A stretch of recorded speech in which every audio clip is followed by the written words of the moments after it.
Nagbitiw na sa pwesto bilang Undersecretary ng DILG si Rico Puno.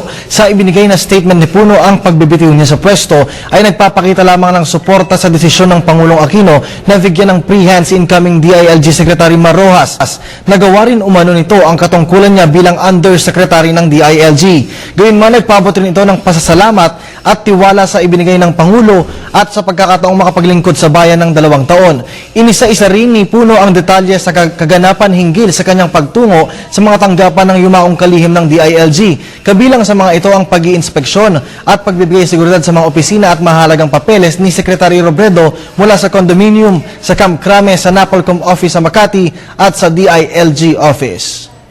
Samantala, kakapasok lamang na balita tumangging humarap sa gagawing investigasyon ng Senado sa Biyernes, September 14 ang may bahay ng yumaong DILG Secretary Robredo na si Attorney Leni Robredo. Ito ay matapos na lumabas ang kontrobersiya na kinasasangkutan ni DILG Undersecretary Rico Puno. Antabayanan ang iba pang detalye ng balitang yan sa News at 6. Sa iba pang balita, lumabas ang usap-usapan na magkakaroon ng pagpalit ng liderato sa Senado pero hindi ito kinumpirma ni Senate President Juan Ponce Enrile at Senador Franklin Drilon.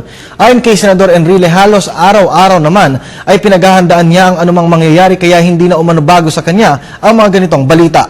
Nilinaw naman ni Senador Drilon na wala siyang kinalaman o bahagi sa ganitong usapan o pagkilos. At yan ang mga balita sa oras na ito. Mag-login lamang sa aming website www.ptbnews.ph para sa iba pang mahalagang balita. Magandang hapon, ako po si Kirby Cristobal.